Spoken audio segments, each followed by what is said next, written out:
1977 से लगातार सीपीएम की लेफ्ट की सरकार रही, लेकिन 2006 का जो सच्चर कमेटी रिपोर्ट है उसने कहा कि बंगाल में मुसलमानों की हालात सबसे बदतर है।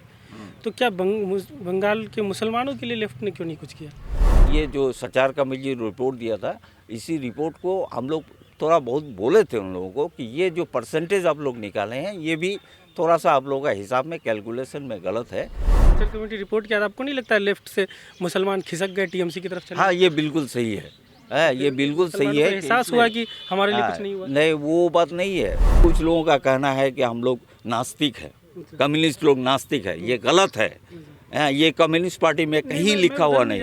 अब्बास सिद्दीकी का चता तृणमूल के मंच पे बैठ के अगर तृणमूल को वोट डालने के लिए कहते हैं तो वो कम्युनिज्म नहीं है। अब्बास सिद्दीकी जब आदिवासी के लिए कहते हैं, मुस्लिम पिछड़े वर्ग के लोगों के लिए कहते हैं, दलित लोगों के लिए कहते हैं, बेकार युवक के लिए कहते हैं, काम के रोजगार के लिए कहते हैं, कारखाना लगाने की बात कहते हैं, तब इनको सांप्रदायिक, इसको हम लोग 2016 में कैंडिडेट बनाए थे।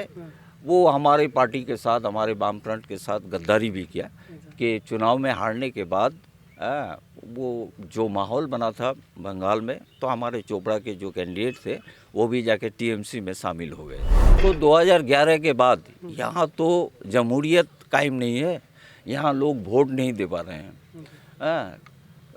यहाँ मनमर्जी हो रहा है, सभी जगह रिगिंग हो रहा है, हर एक बूथ में नहीं होता है, लेकिन एक एक पंचायत में 10-15 बूथ इस तरह से कैप्चर कर लिया जाता है कि जहाँ से वोट को लीड कर दिया जाता है। आरोप लगा रहे हैं आप, ये रिगिंग का आरोप तो लेफ्ट की सरकार के टाइम भी लगता है कि 1977 से 2006 के बीच, बल्कि रिसेंटली मैं जो इस इलाके के सबसे सीनियर नेता हैं अब्दुल करीम चौधरी साहब का इंटरव्यू कर रहा था, वो ये कह रहे थे कि 2006 में जब उनको सीपीएम ने हराया इस्लामपुर में, तो इसी रिगिंग के तहत इसी तरीके से हराया। तो आप पे भी इस तरह का आरोप लगता है?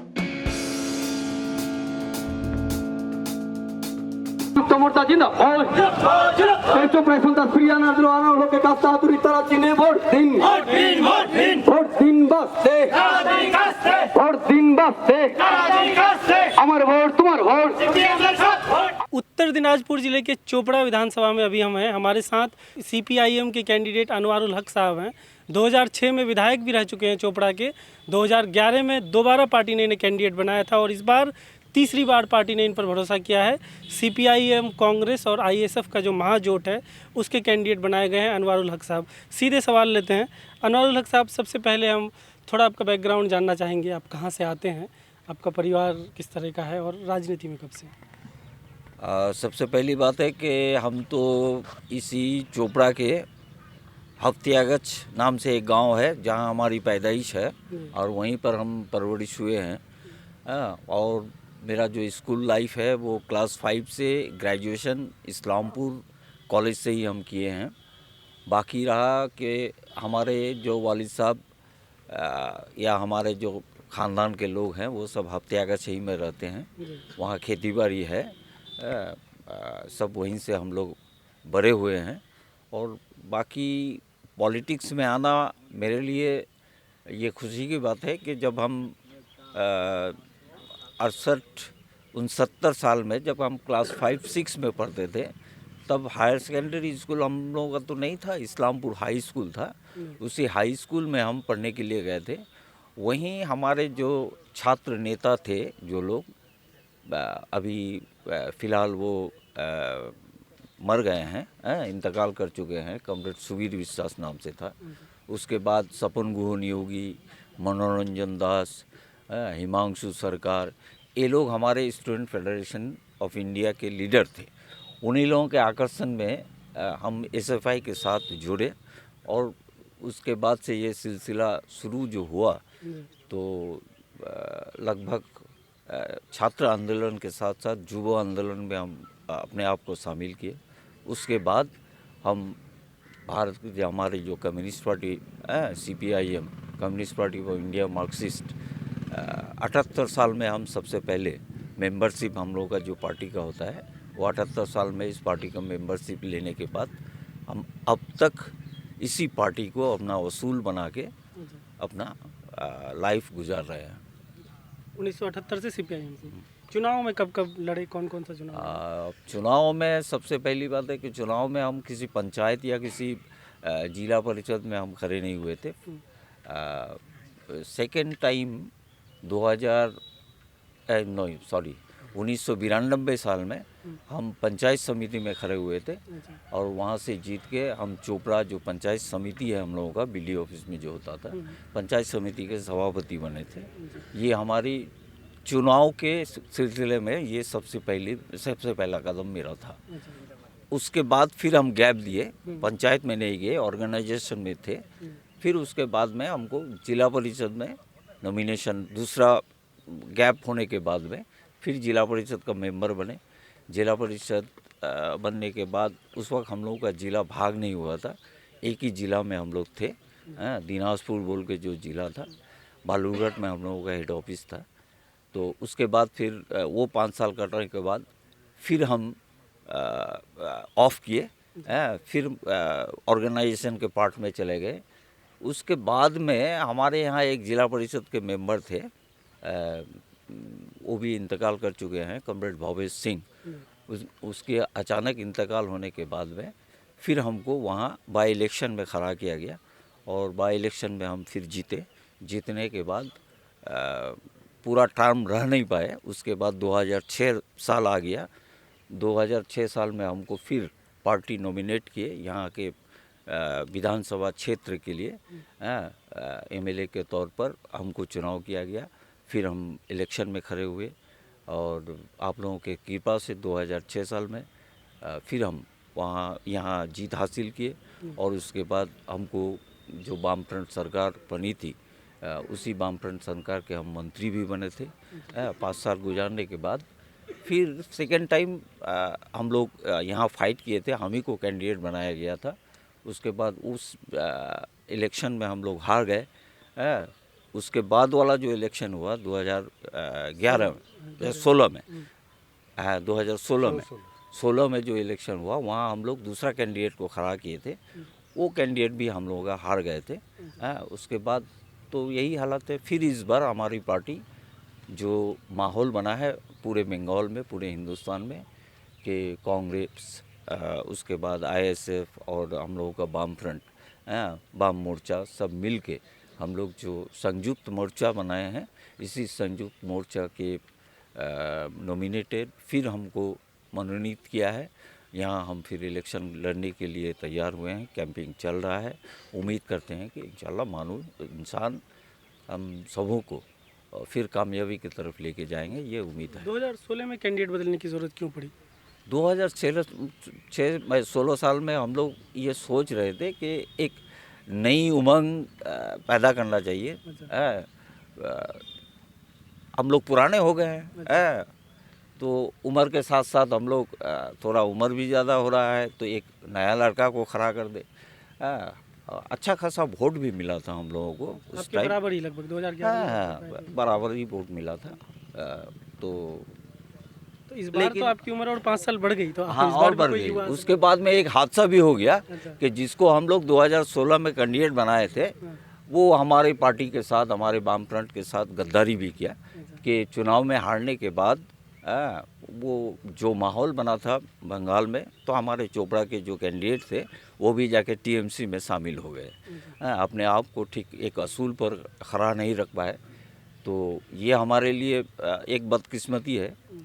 तो फिलहाल फिर इस बार हमारे यहाँ के जो अवाम है, हमारे यहाँ के जो पार्टी है, हमारे यहाँ के जो वाम मोर्चा है, संयुक्त मोर्चा है, ये लोग सोच समझ के कि नहीं, दल बदलू को ये हम लोगों को एक सबक दिया है, इसीलिए पुराने लोगों को ही खड़ा करना चाहिए, ताकि कम से कम एक झंडा पकड़ के कम से कम एक असूल पर खड़े रहे। इसीलिए फिर से हमको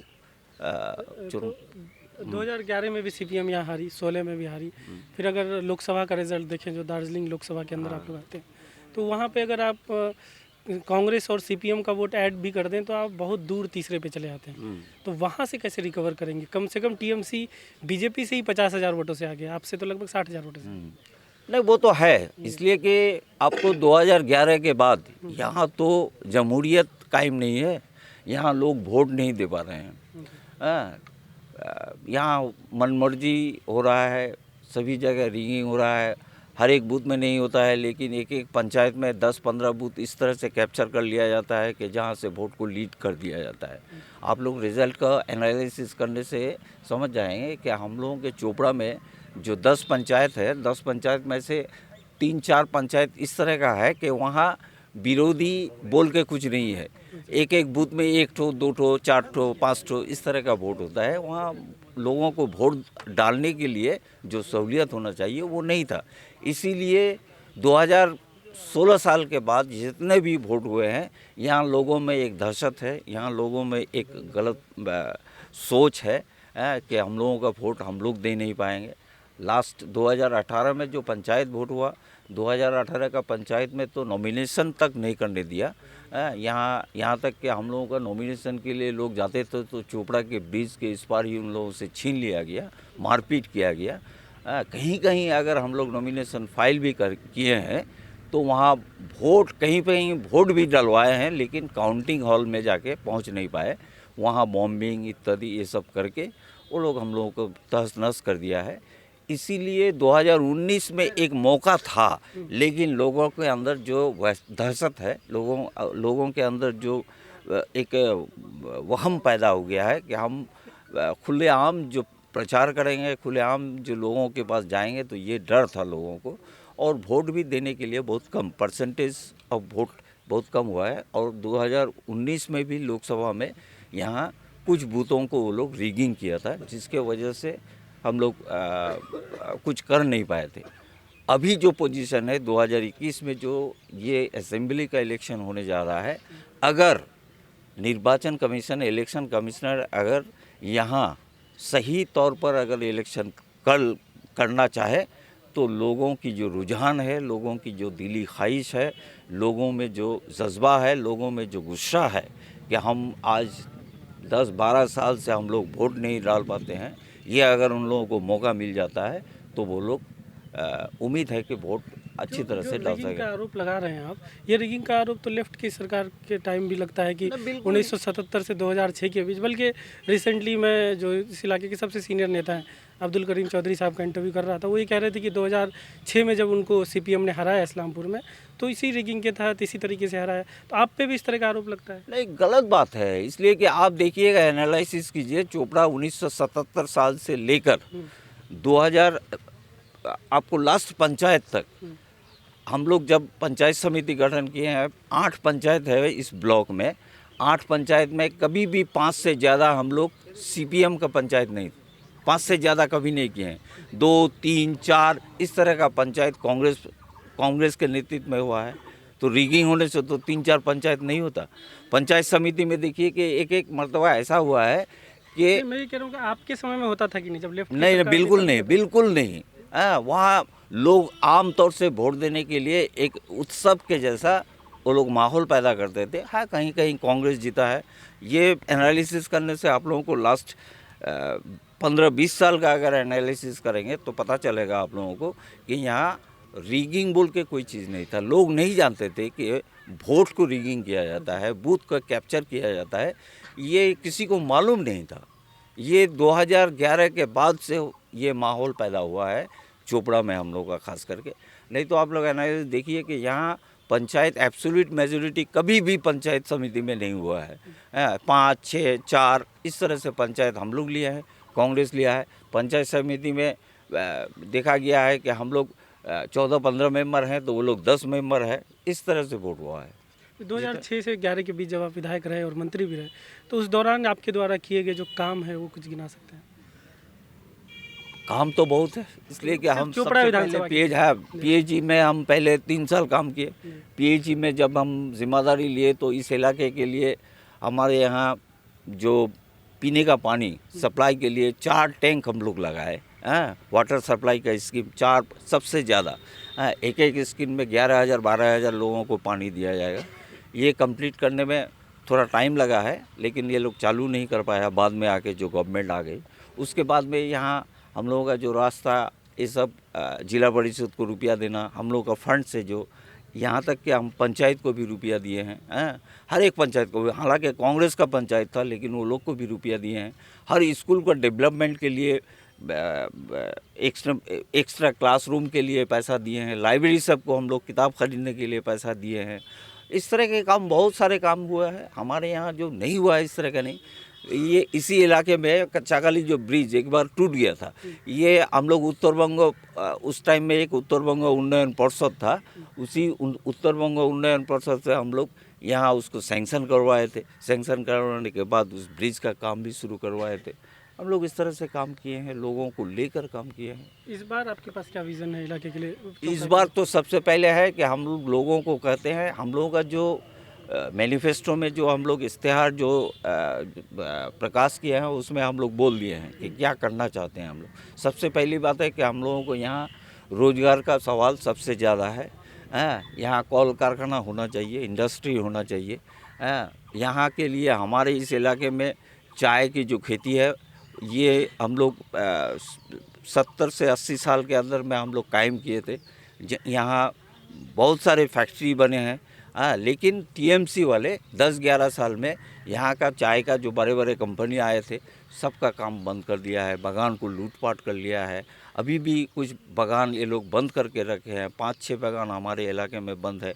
डनकन जैसा कंपनी, उसका आज सब कुछ सर्वनाश कर दिया है उसको। तो ये सब हम लोग मुद्दा बनाए हैं। बाकी हमारे जो जितने भी काम है, स्वास्थ्य के बारे में है, स्कूल के बारे में है, बेकारों के लिए है, पीएससी के लिए है, एसएससी के एग्ज़ाम के लिए है, टेट एग्ज़ाम के लिए है। हम लोग ये बोले हैं पंचायत को जमहूरियत कायम करना है, वोट देने का जो हक है इंसान को, ये हक को वापस दिलाना है। इन सारी बातों को लेकर, इन मुद्दों को लेकर, और यहाँ तरह तरह के जो तोलाबाजी जिसको कहा जाता है, कठमनी जो है उसको हटाने के लिए, उसके खिलाफ लोगों को हम लोग उत्साहित कर रहे हैं। लोग इसी मौजू पर हम लोग इलेक्शन लड़ रहे हैं। 1977 से लगातार सीपीएम की लेफ्ट की सरकार रही, लेकिन 2006 का जो सच्चर कमेटी रिपोर्ट है उसने कहा कि बंगाल में मुसलमानों की हालात सबसे बदतर है। तो क्या बंगाल के मुसलमानों के लिए लेफ्ट ने क्यों नहीं कुछ किया? नहीं, वो बात नहीं है। लेफ्ट देखिए रिपोर्ट तो बंगाल बता में वो सच्चार रिपोर्ट के लिए हम लोग हमारी पार्टी की तरफ से सच्चार रिपोर्ट को जो रिपोर्ट किया था बंगाल में, कुछ रिपोर्ट वो लोग गलत किए हैं।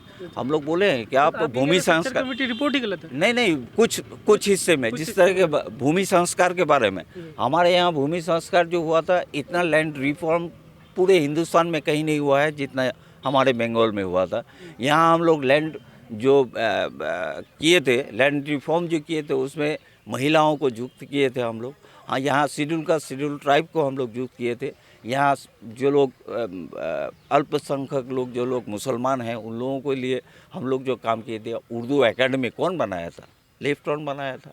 हाँ, ये ठीक है कि नौकरी के सिलसिले में ये जो सचार कमेटी रिपोर्ट दिया था, इसी रिपोर्ट को हम लोग थोड़ा बहुत बोले थे उन लोगों को कि ये जो परसेंटेज आप लोग निकाले हैं ये भी थोड़ा सा आप लोगों का हिसाब में कैलकुलेशन में गलत है। हालांकि इससे ज़्यादा तो थोड़ा होना चाहिए। हम लोग ये सब को कोशिश की है, फिर भी हम लोग सचार कमेटी की रिपोर्ट को हम लोग वेलकम किए थे। सचार कमेटी के मुताबिक हमारे यहाँ काम होना चाहिए। हम लोग चाहते हैं कि सचार कमेटी का रिपोर्ट के मुताबिक यहाँ काम होना चाहिए, यहाँ सहूलियत होना चाहिए। कोई वर्ग के लोग हो, जो पिछले वर्ग के लोग हैं, उनको आगे आने का मौका देना चाहिए। नहीं, सच्चर कमेटी की रिपोर्ट जब आई उसके बाद अगर आप ये बेहतर बता पाएंगे कि ये कोर्ट सही है कि नहीं। ज्योति बसु जो थे, जो पुराने उस वक्त सीएम थे, उन्होंने कहा था हम मुसलमानों के लिए काम तो करना चाहते थे, लेकिन जो हमारे मुस्लिम लीडरशिप थी उन्होंने बताया नहीं करना क्या है। नहीं, ये गलत बात है। ये कहाँ बोला है? ज्योति बाबू कभी इस तरह की बातें नहीं कहे हैं। हमको जहाँ तक उम्मीद है पार्टी के बंगाल के नसरुल्ला, वो गलत बात है। ज्योति बाबू कभी ऐसा नहीं कहता। हालांकि ये लेफ्ट फ्रंट की पैदाइश अल्पसंख्यक मुसलमानों की जो तादाद है, ये मुसलमानों की तादाद सबसे ज़्यादा ये कम्युनिस्ट पार्टी के साथ में जोड़े हुए थे। ये गलत है। लेकिन 2006 की सच्चर कमेटी रिपोर्ट के बाद आपको नहीं लगता है लेफ्ट से मुसलमान खिसक गए टीएमसी की तरफ चले? हाँ, ये बिल्कुल सही है। ये बिल्कुल सही है। एहसास हुआ कि हमारे लिए कुछ नहीं हुआ। नहीं, वो बात नहीं है। यहाँ पूरे हिंदुस्तान को जो माहौल बना दिया, बीजेपी गवर्नमेंट, वाजपेयी सरकार होने के बाद में जो माहौल बना था, बीजेपी के जो कानून बनाना शुरू किया, उसके खिलाफ लोगों के जहन में एक चीज़ बैठ गया कि अगर बीजेपी यहाँ हुकूमत अगर कायम फिर से कर ले तो हम लोगों के लिए मुश्किल साबित हो सकता है। इसीलिए टीएमसी की तरफ जाना लोगों का रुझान एक झुक गया। हालांकि टीएमसी 10-11 साल में मुसलमानों के लिए ऐसा कुछ नहीं किया है कि जो काबिल तारीफ हो। लेफ्ट से बेहतर किया है ये मानते हैं? नहीं है, इसलिए कि वो लोग 10 हम लोग मदरसा को मदरसा जो यहाँ सीनियर मदरसा था उसको हम लोग स्कूल के वैल्यूएशन में इक्विवेलेंट दिए, हम लोग लाए थे। हायर सेकेंडरी मदरसा बनाया, सेकेंडरी मदरसा बनाए, उसका सिस्टम को चेंज किए। मूल जो हम लोगों का रूट है उसके साथ में हम लोग शामिल किए थे। मदरसा बोर्ड अलग से हम लोग बनाए थे, मदरसा बोर्ड का एसएससी हम लोग अलग से किए थे कि स्कूल सर्विस कमीशन अलग होगा, मदरसा सर्विस कमीशन अलग होगा। हम लोग ये सारे पहलू को देखने के बावजूद हम ये काम हम लोग शुरू किए थे।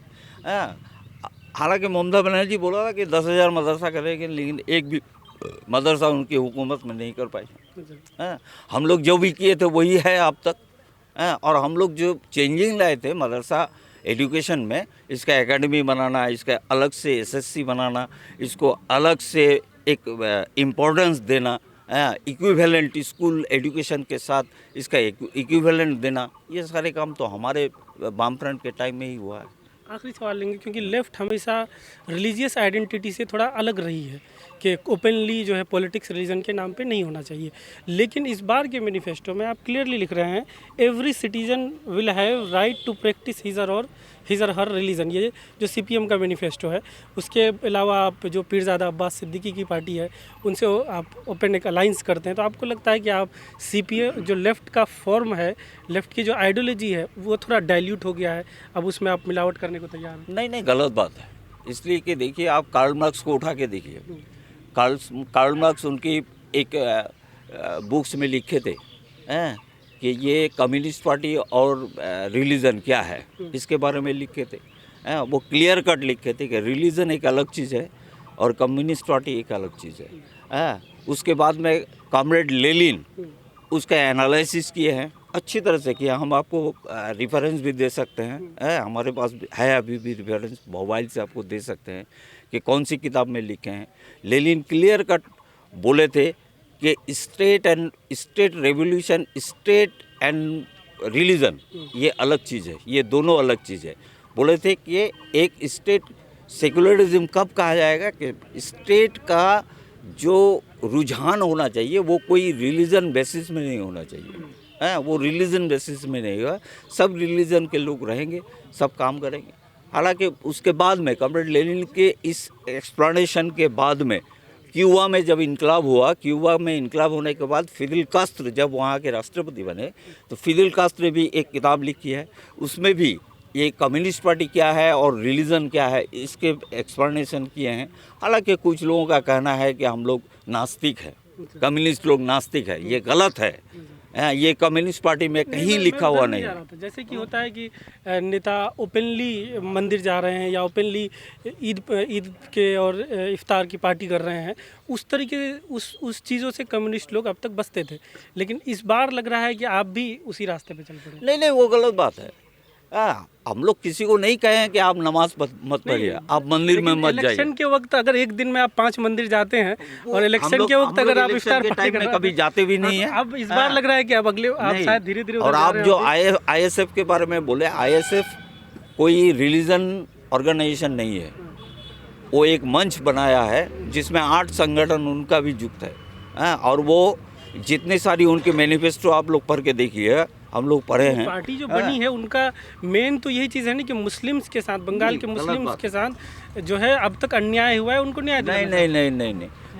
अब्बास सिद्दीकी जो बातचीत है, अब्बास सिद्दीकी जो खुलेआम जो बात करते हैं और मैनिफेस्टो में जो बात कहे हैं कि पिछले वर्ग के लोग जो अभी तक पीड़ित हैं उनको आगे बढ़ना चाहिए। वो सिर्फ मुसलमानों के बारे में नहीं कहा है, वो मुसलमानों के बारे में कहा है, आदिवासी के बारे में कहा है, दलित लोगों के बारे में कहा है कि मस्जिद में जाना, आप जाके नमाज पढ़िए, हमको कोई जुल्म, कोई अच्छी माने कोई ख़राब बात नहीं है, लेकिन मस्जिद के बाहर में जो भीख मांगने वाले हैं उसके लिए आपको रोज़गार की ज़रूरत है।